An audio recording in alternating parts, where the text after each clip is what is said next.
الحمد لله نحمده ونستعينه ونستغفره ونعوذ بالله من شرور أنفسنا ومن سيئات أعمالنا من يهده الله فلا مضل له ومن يضلله فلا هادي له وأشهد أن لا إله إلا الله وحده لا شريك له وأشهد أن محمدا عبده ورسوله يا أيها الذين آمنوا اتقوا الله حق تقاته ولا تموتن إلا وأنتم مسلمون يا أيها الناس اتقوا ربكم الذي خلقكم من نفس واحدة وخلق منها زوجها وبث منهما رجالا كثيرا ونساء واتقوا الله الذي تساءلون به والأرحام إن الله كان عليكم رقيبا يا أيها الذين آمنوا اتقوا الله وقولوا قولا سديدا يصلح لكم أعمالكم ويغفر لكم ذنوبكم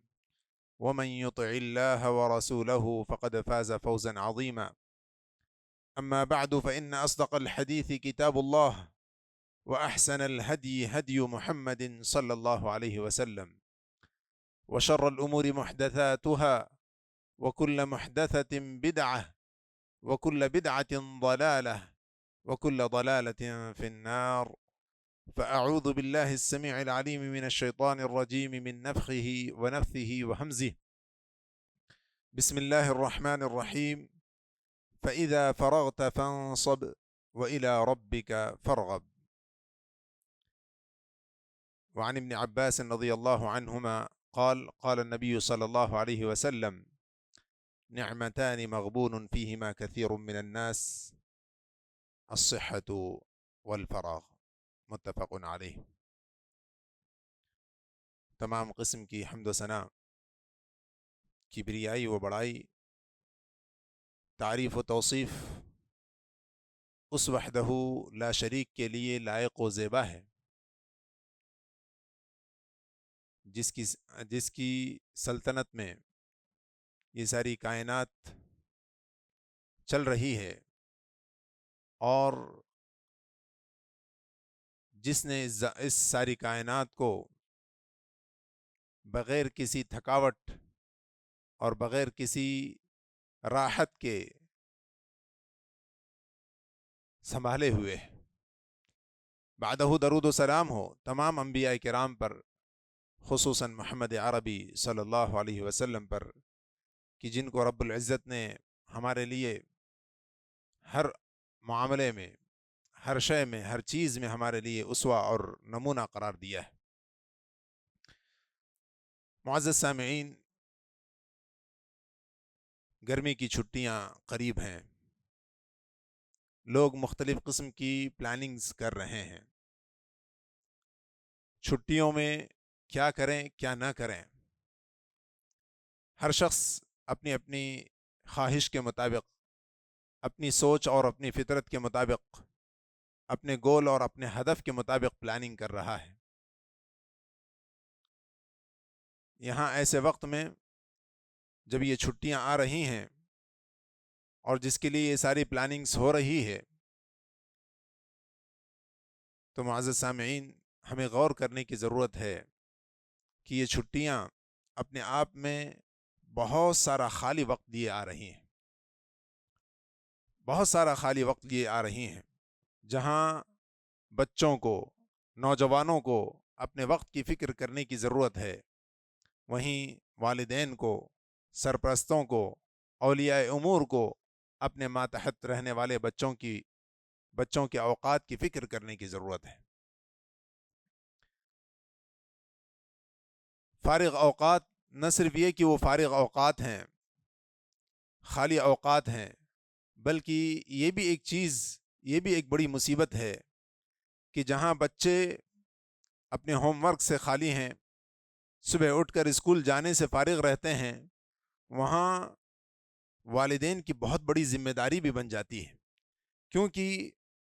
دن بھر کا ان کا شیڈول خالی ہو چکا ہے۔ وہ اساتذہ، اسکول کے وہ ذمہ داران جو ان کی تعلیمی اور اخلاقی تربیت کرتے رہتے ہیں،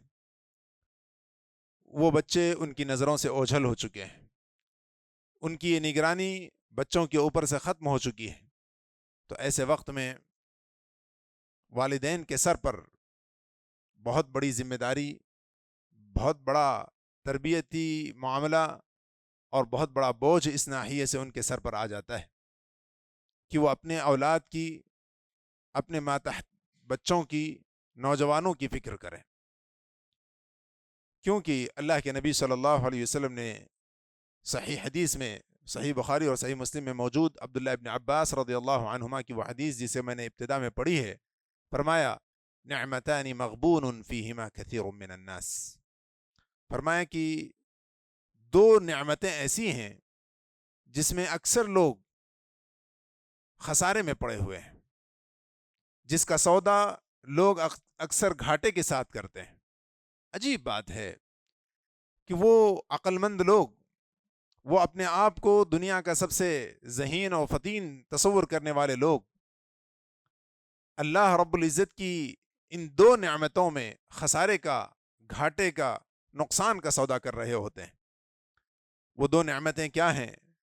جس میں لوگ خسارے کا سودا کر رہے ہیں؟ فرمایا الصحت والفراغ، صحت و عافیت کا اللہ رب العزت کی جانب سے دیا جانا اور خالی اوقات کا ملنا، دونوں ہی نعمتیں ہیں۔ صحت و عافیت کی نعمت ہونے میں کسی کو شبہ نہیں ہے، تندرستی ہزار نعمت ہے، ایک نہیں ہزار نعمت ہے، اور وہ شخص جو بیمار ہے یقیناً وہ صحت و عافیت کی قدر کو، اس کی قیمت کو سمجھتا ہے، اور وہ شخص بھی جو بیمار ہو کر کے ایک مرتبہ بیماری کا مزہ چکھ کر کے صحت و عافیت کو پایا ہو، یقیناً اس نعمت کو وہ سمجھ سکتا ہے۔ دوسری نعمت الفراغ، خالی اوقات، لیکن خالی اوقات ایک ایسی نعمت ہے جس کو ہم کہہ سکتے ہیں کہ یہ دو دھاری تلوار ہے،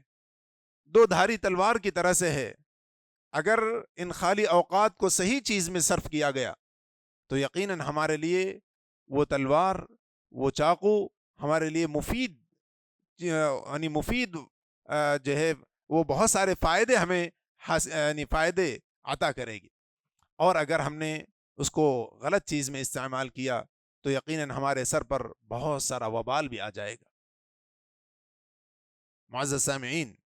اللہ کے نبی صلی اللہ علیہ وسلم کو اللہ رب العزت نے حکم دیا، فرمایا فَإِذَا فَرَغْتَ فَانصَبْ وَإِلَىٰ رَبِّكَ فَارْغَب،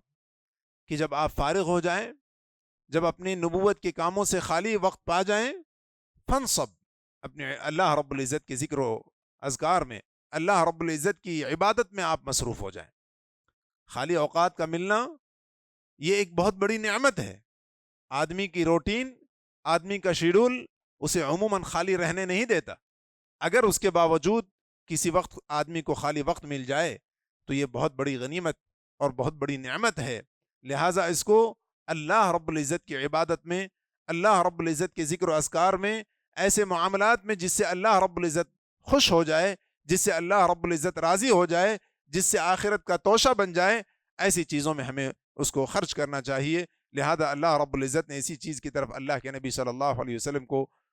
دعوت دی اور اسی چیز کا حکم دیا، فرمایا فَإِذَا فَرَغْتَ فَانصَبْ وَإِلَىٰ رَبِّكَ فَارْغَب، اللہ رب العزت کی طرف رغبت رکھیں، اللہ رب العزت کی عبادت کریں۔ معزز سامعین، مصیبت یہ نہیں ہے کہ ہمارے پاس خالی وقت ہے،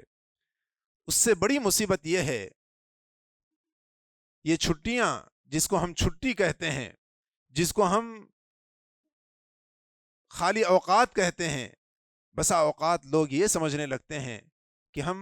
نہ صرف یہ کہ اسکول سے چھٹی میں ہیں اور یا اپنی ڈیوٹی سے چھٹی میں ہیں، بلکہ ہم یہ تصور کرنے لگتے ہیں کہ ہم اللہ رب العزت کی عبادت سے بھی چھٹیوں میں ہیں۔ معزز سامعین، چھٹیوں کے اوقات میں آدمی سستی اور کاہلی کا شکار ہو جاتا ہے، سستی اور کاہلی کا شکار ہو جاتا ہے، ہر عمل کو تصویف کے ساتھ کہ وہ کل کریں گے، وہ بعد میں کریں گے، اور اس وقت کریں گے اور اس وقت کریں گے، کیونکہ ہمارے پاس وقت بہت ہے۔ لیکن تصویف اور ہر کام کو کل پر ٹال دینا یہ بہت بڑی مصیبت ہے۔ لہٰذا ہمیں چاہیے کہ ان چھٹیوں کو، ان خالی اوقات کو سستی اور کاہلی میں نہ گزاریں، اور خصوصاً یہ کہ جیسے ذکر کیا گیا کہ فجر کے اوقات میں نماز سے غائب رہنا اور اس کے بعد بھی ظہر تک سوئے رہنا، یہ بھی ایک بہت بڑی مصیبت ہے۔ اللہ کے نبی صلی اللہ علیہ وسلم کی حدیث فرمایا اللہم بارک لامتی فی بکورہا، اے اللہ رب العزت میری امت کے ابتدائی اوقات میں برکت عطا فرما۔ فجر کا وقت انتہائی بابرکت وقت ہوتا ہے، لیکن جب راتیں گپ شپ میں گزرتی ہیں، جب راتیں دوستوں کی صحبت میں گزرتی ہیں، جب راتیں گناہوں میں بسر ہوتی ہیں، تو ایسے وقت میں فجر تو غائب ہوتی ہی ہے، اور فجر کے بعد یہ قیمتی اوقات بھی، یہ برکت والے اوقات بھی، اللہ کے نبی صلی اللہ علیہ وسلم کی دعا کی برکت بھی ہم سے فوت ہو جاتی۔ تو لہٰذا ہمیں چاہیے کہ ان اوقات کا خیال رکھیں، اور یہ بھی والدین کو اس بات کا بھی خیال ہونا چاہیے کہ یہ خالی اوقات عموماً بچے گھر سے زیادہ اپنے دوستوں کی صحبت میں گزارتے ہیں، اپنے ماں باپ سے زیادہ اپنے دوستوں کے ساتھ رہ کر کے گزارتے ہیں۔ ایسے وقت میں ہمیں معلوم ہونا چاہیے کہ دوست ہماری اولاد کے، ہمارے ماتحت جو بچے ہیں ان کے دوست کیسے ہیں، ان کی صحبت میں رہنے والے لوگ کیسے ہیں، کیونکہ اللہ کے نبی صلی اللہ علیہ وسلم کی وہ مشہور حدیث جس میں اللہ کے نبی صلی اللہ علیہ وسلم نے فرمایا مثل الجلیس الصالح والجلیس السوء، فرمایا کہ اس نیک دوست کی مثال اور برے دوست کی مثال اللہ کے نبی صلی اللہ علیہ وسلم نے فرمایا کحامل المسک ونافخ الکیر، فرمایا کہ خوشبو بیچنے والے یا کستوری بیچنے والے اور اسی طرح یعنی دھوکنے والا جو کہ لوہار شخص ہوتا ہے، اس کی مثال اللہ کے نبی صلی اللہ علیہ وسلم نے دوست سے دی ہے۔ جو شخص نیک ہے، دوست نیک ہے، تو گویا کہ وہ اس کی مثال ایک کستوری بیچنے والے، ایک خوشبو بیچنے والے کی طرح سے ہے۔ لیکن وہ شخص جس کی دوستی کسی برے شخص سے ہے، تو گویا کہ وہ برا دوست اس کے لیے ایک لوہار کی طرح سے ہے جو اپنی بھٹی جلاتا ہے لوہے کو گرم کرنے کے لیے، لوہے کو درست کرنے کے لیے۔ اللہ کے نبی صلی اللہ علیہ وسلم نے مزید اس مثال کو واضح کرتے ہوئے فرمایا کہ فحامل المسک اما ان يحذيك واما ان تبتاع منه واما ان تجد منه ريحا طيبه۔ اللہ کے نبی صلی اللہ علیہ وسلم نے فرمایا کہ اگر تمہاری دوستی، اگر تمہارا اٹھنا بیٹھنا کسی خوشبو بیچنے والے کے ساتھ ہو، تو یا تو تمہیں وہ ہدیے کے طور پر خوشبو تمہیں عطا کرے گا، یا تم اس سے کچھ جو ہے خوشبو خرید ہی لوگے، یا پھر کم از کم اس کے ساتھ بیٹھو گے تو خوشبو تمہارے کپڑوں میں، تمہارے جسم میں بھر جائے گی، کیونکہ تم نے خوشبو والے کے ساتھ اوقات گزارے ہیں، اپنا وقت گزارا ہے۔ لیکن وہ دوست جو برا دوست ہے، اس کی مثال اللہ کے نبی صلی اللہ علیہ وسلم نے لوہار سے دی ہے، جو لوہا گرم کرنے کے لیے بھٹی سے سلگاتا ہے، اور جس سے چنگاریاں اچھلتی ہیں، اور جس سے دھواں نکلتا ہے، جس سے بدبودار دھواں نکلتا ہے۔ اللہ کے نبی صلی اللہ علیہ وسلم نے مثال کو واضح کرتے ہوئے فرمایا کہ وَنَافِخِ الْكِيرِ إِمَّا أَن يُحْرِقَ ثِيَابَكَ وَإِمَّا أَن تَجِدَ رِيحًا خَبِيثًا۔ اللہ کے نبی صلی اللہ علیہ وسلم نے فرمایا کہ اگر ایسے برے دوست کے ساتھ تمہارا اٹھنا بیٹھنا رہے، جس کی مثال ایک بھٹی والے کی ہے، جس کی مثال ایک لوہار کی ہے، تو یاد رکھو کہ یا تو وہ تمہارے کپڑے جلا دے گا، یا تمہارے بدن میں بدبودار بو جو ہے تمہارے بدن میں، تمہارے کپڑوں میں رچ بس جائے گی۔ کیوں؟ وہ چاہتا نہیں کہ آپ کے کپڑے جلا دیں، لیکن بھٹی اس سے نکلنے والی چنگاریاں چاہتے اور نہ چاہتے تمہارے کپڑوں کو جلا سکتی ہیں، اور تم چاہو کہ نہ چاہو اس کی بدبو تمہارے کپڑوں میں، تمہارے بدن میں داخل ہو جاتی ہے۔ تو معزز سامعین، اسی لیے اللہ کے نبی صلی اللہ علیہ وسلم نے ہمیں اس بات کی طرف اس حدیث میں اشارہ کیا ہے کہ ہم اچھے دوستوں کو اختیار کریں، اور ایک سرپرست ہونے کے ناطے، ایک والد ہونے کے ناطے، ایک ولی امر ہونے کے ناطے ہمیں چاہیے کہ اپنے اولاد، چاہے وہ لڑکے ہوں یا لڑکیاں، ان کے دوست، ان کی صحبت، ان کا اٹھنا بیٹھنا کیسے لوگوں میں ہے، اس کو دیکھنا، اس کو پرکھنا، اس کو جانچنا، یہ جو ہے ہماری ذمہ داری بنتی ہے، تاکہ وہ بری صحبت میں نہ پڑیں، تاکہ برے لوگوں سے کوئی ایسی چیز نہ سیکھیں جس کو پھر جو ہے زندگی بھر جس پر پچھتانا پڑے۔ معزز سامعین، اسی حدیث پر تعلیق چڑھاتے ہوئے شیخ الاسلام ابن تیمیہ رحمہ اللہ فرماتے ہیں فَكَم مِّمَّن لَمْ يُرِدْ خَيْرًا وَلَا شَرًّا حَتَّى رَأَى غَيْرَهُ يَفْعَلُهُ فَفَعَلَهُ۔ کہتے ہیں کہ کتنے ایسے لوگ معاشرے میں ایسے ہوتے ہیں، کتنے معاشرے میں ایسے لوگ ہوتے ہیں جو کوئی نہ خیر چاہتے ہیں نہ برائی چاہتے ہیں، وہ کوئی خود سے کوئی خیر کرنا نہیں چاہتے یا کوئی برائی کرنا نہیں چاہتے، لیکن وہ اپنے ساتھیوں کو دیکھتے ہیں کہ وہ کوئی خیر کا کام کر رہے ہیں تو وہ بھی اس خیر میں شامل ہو جاتے ہیں۔ اور کتنے لوگ ایسے ہیں جن کے دوست کوئی برائی انجام دے رہے ہیں، وہ بھی اس برائی میں شریک ہو جاتے ہیں، حالانکہ نہ انہوں نے کوئی خیر چاہا تھا نہ کوئی انہوں نے برائی چاہی تھی، لیکن بس اپنے دوستوں کو دیکھا کہ وہ ایسا کر رہے ہیں تو وہ بھی اس میں داخل ہو جاتے ہیں۔ چنانچہ اس کی مثال دیتے ہوئے شیخ الاسلام ابن تیمیہ فرماتے ہیں فَإِنَّ النَّاسَ كَأَسْرَابِ الْقَطَى مَجْبُولُونَ عَلَى تَشَبُّهِ بَعْضِهِمْ، کہا کہ لوگوں کی مثال یہ پرندوں کے جھنڈ کی طرح ہے کہ جہاں ایک پرندہ چل پڑا وہیں پر سارے کے سارے پرندے نکل پڑتے ہیں، پورا جھنڈ اسی طرف مڑ جاتا ہے، پورا جھنڈ جو ہے اسی طرف نکل جاتا ہے۔ اسی پر مزید تعلیق چڑھاتے ہوئے عبد الکریم الحمید رحمہ اللہ فرماتے ہیں کہ سبحانک من ہلک من بذالک من ہلک، کہا کہ کتنے لوگ ہیں جو اسی وجہ سے ہلاک ہو گئے، کتنے لوگ ہیں، کتنے دوست ہیں جو اسی وجہ سے ہلاک ہوئے کہ ان کے دوست برے تھے، ان کی صحبت بری تھی، ان کا اٹھنا بیٹھنا برے لوگوں میں تھا۔ اس کے بعد مثال کو مزید واضح کرتے ہوئے کہتے ہیں کہ کسی ایک نوجوان کو جو شراب پیتا ہو، کسی ایسے نوجوان کو جو سگریٹ پیتا ہو، کسی ایسے نوجوان کو جو منشیات اور ڈرگس کا استعمال کرتا ہو، ذرا جا کر کے پوچھیں کہ اس کو یہ عادت، یہ بری چیز اس نے کہاں سے اخذ کی ہے۔ عموماً جو ہے ہم 90% طلباء کو، 90% جو ہے بچوں کو ایسے ہی پائیں گے جو یہ بتائیں کہ ان کے دوستوں کی وجہ سے انہیں یہ چیز جو ہے انہوں نے یہ چیز سیکھی۔ اگر ان سے یہ مزید بات پوچھی جائے کہ آخر جب تم نے ابتدا میں ڈرگس کا استعمال، جب تم نے ابتدا میں اس سگریٹ کا استعمال، جب تم نے ابتدا میں شراب کا استعمال کیا تھا، کیا تمہیں وہ چیز پسند آئی تھی؟ جواب یہی ہوگا کہ ہرگز نہیں۔ انہیں اس کی وجہ سے چکر آئے ہوں گے، اس کا مزہ انہیں انتہائی بدبودار، انتہائی جو ہے بدمزہ لگا ہوگا، انتہائی وہ بدبودار چیز رہی ہوگی، اس کے باوجود وہ اس کو استعمال کرنے پر مجبور ہوئے، اس کے باوجود اس کی عادت انہوں نے اپنے اندر ڈالی۔ وجہ کیا تھی؟ صحبت، وہی دوست، وہی اٹھنا بیٹھنا، اگرچہ کہ وہ چیز ناپسند ہے، اگرچہ کہ انہیں وہ چیز جو ہے مکروہ لگتی ہے، اگرچہ کہ وہ چیز انہیں جو ہے تکلیف پہنچاتی ہے، لیکن اس کے باوجود وہ ان چیزوں کو سیکھتے، ان چیزوں پر اپنا مال خرچ کرتے ہیں، حالانکہ وہ چیزیں انہیں پسند نہیں، حالانکہ انہیں معلوم ہے کہ یہ چیزیں انہیں تکلیف پہنچائیں گی، حالانکہ انہیں معلوم ہے کہ یہ چیزیں انہیں نقصان پہنچائیں گی۔ وجہ کیا تھی؟ وجہ کیا ہوتی ہے معزز سامعین؟ وہی صحبت، وہی دوستانہ، وہی اٹھک بیٹھک جو ایسے لوگوں کے ساتھ اٹھتے بیٹھتے ہیں۔ تو معزز سامعین، ضرورت اس بات کی ہے کہ ہم اپنے بچوں کی، ہم اپنے اولاد کی، خصوصاً چھٹیوں میں جہاں ان کے پاس خالی ہی خالی وقت ہوتا ہے، ایسے وقت میں ان کی صحبت پر نظر رکھیں، ان کے دوستوں پر نظر رکھیں، کیسے لوگوں کے ساتھ گھوم رہے ہیں، کیسے لوگوں کے ساتھ وقت بتا رہے ہیں، کیسے لوگوں کے ساتھ وقت گزار رہے ہیں، کیسے لوگوں کے ساتھ گھومنے جا رہے ہیں، تاکہ اگر وہ برے لوگ ہوں تو ایسے لوگوں سے ہم اپنے بچوں کو دور رکھ سکیں، تاکہ وہ ہمارے اولاد آخر میں بعد میں وہ جو ہے کسی ہلاکت کے راستے پر نہ چل پڑے۔ معزز سامعین، اب حل کیا ہے؟ ہمارے پاس حل کیا ہے؟ ہمارے پاس وقت ہے، ہمارے پاس خالی اوقات ہیں، ہمارے پاس اتنا وقت نہیں کہ ہم پورا کا پورا وقت اپنے اولاد کے ساتھ گزار سکیں۔ تو ہمیں کیا کرنا ہوگا؟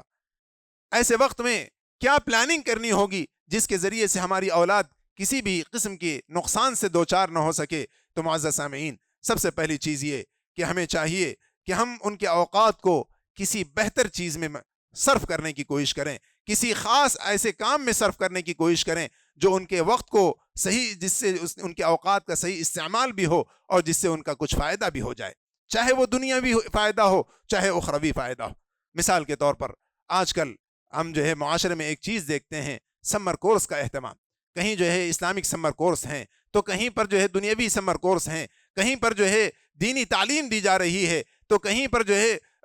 بچوں کو کچھ کمپیوٹرز پڑھائے جا رہے ہیں، کہیں کچھ جو ہے شارٹ کورس جو سکھائے جا رہے ہیں۔ معزز سامعین، اگر کوئی بچہ اپنے مدرسے سے لوٹتا ہے تو اسے چاہیے کہ ان خالی اوقات سے فائدہ اٹھاتے ہوئے کچھ دنیوی امور کو سیکھ لے، کوئی فن سیکھ لے، کوئی علم حاصل کر لے۔ اور اگر بچے اسکول سے لوٹتے ہیں، ان کے پاس اسکول میں اتنا ٹائم نہیں کہ وہ دینی علوم حاصل کر سکیں، دینی باتیں سیکھ سکیں، تو ان کے سرپرستوں کو، ان کے والدین کو چاہیے کہ وہ ان کے لیے ایسے سمر کورس کو اختیار کریں جہاں ان کو دینی تعلیم حاصل ہو، جہاں ان کو دینی باتیں سکھائی جائیں۔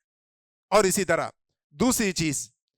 ہمیں چاہیے کہ گرچہ ہم پورا وقت اپنے بچوں کو نہیں دے سکتے، لیکن کم از کم کچھ وقت ضرور اپنے اولاد کے لیے خاص کریں، کچھ نہ کچھ وقت ان کے ساتھ بتائیں، کیونکہ مکمل طور پر دوستوں کے حوالے کر دینا، مکمل طور پر کسی کے حوالے کر دینا یہ دانش مندی نہیں۔ کچھ وقت بھی اگر ہم ان کے ساتھ گزارتے ہیں تو ہمیں معلوم ہوگا کہ ان کی سوچ کیسی ہے اور وہ کس چیز کی طرف آگے بڑھ رہے ہیں، تاکہ ہم جو ہے اس کے مطابق ان کے تعلق سے کوئی اسٹیپ لے سکیں، کوئی فیصلہ لے سکیں۔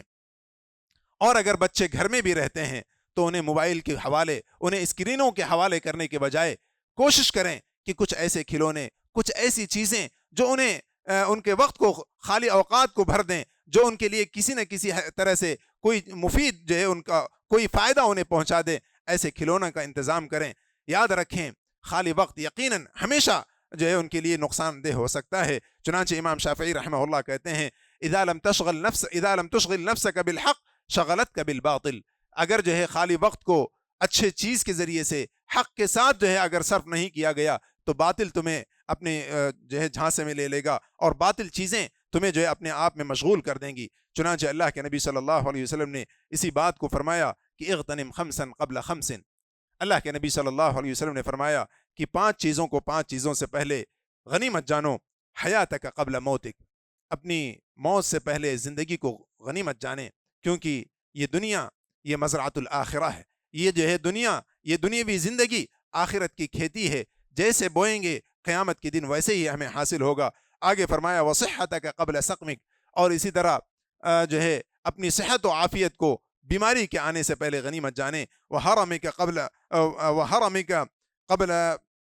وشبابک قبل حرمک، اور فرمایا کہ اپنی نوجوانی کو، اپنی جوانی کو بڑھاپے کے آنے سے پہلے غنیمت جانیں، وغناک قبل فقرک، اور اسی طرح جو ہے تنگ دستی کے آنے سے پہلے مالداری کو غنیمت جانیں۔ تو لہٰذا ان نعمتوں کو ہمیں چاہیے کہ صحیح